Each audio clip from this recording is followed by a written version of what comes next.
সহ আরো হাজারো মানুষ জীবন উৎসর্গ করে গিয়েছে। প্রিয় ভাই বোনেরা, আমি বিশ্বাস করি, অনেক মানুষ বলে যে রংপুর এলাকা, এই এলাকা সহ পুরো রংপুর বিভাগের যে জেলাগুলো বলে যে গরিব অঞ্চল, কিন্তু আমি বিশ্বাস করি এই অঞ্চল হচ্ছে অত্যন্ত সম্ভাবনাময় অঞ্চল।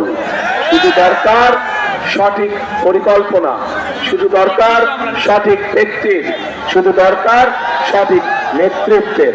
তাহলেই এই বিভাগের আমরা আমূল পরিবর্তন করতে পারবো।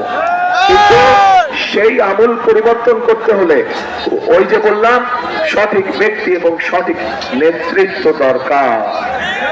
প্রিয় ভাই বোনেরা, আমাদের সামনে আমরা যদি দেখি নিকট অতীতে দেশের যে খালেদা জিয়া যখন দেশ পরিচালনার দায়িত্বে ছিলেন, শহীদ রাষ্ট্রপতি জিয়া রহমান এই যে আসার সময় দেখলাম যে বড় ধানের প্রস্তুতি চলছে।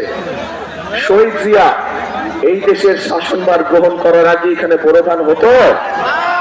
মুরব্বীরা আছে জানবেন, ইয়াং ছেলে পেলে যারা আছে তোমরা হয়তো জানবে না, কিন্তু মুরব্বীরা জানে হতো না।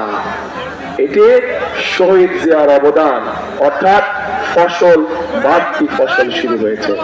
প্রিয় ভাই বোনরা, একইভাবে যদি আমরা দেখি তাহলে আমরা দেখব যে দেশনেত্রী খালেদা জিয়া যখন দেশ পরিচালনা করেছেন সেই সময় আমরা দেখেছি যে এই অঞ্চলের সবচাইতে বেশি সংখ্যক মানুষ দারিদ্র সীমা থেকে বেরিয়ে এসেছিল।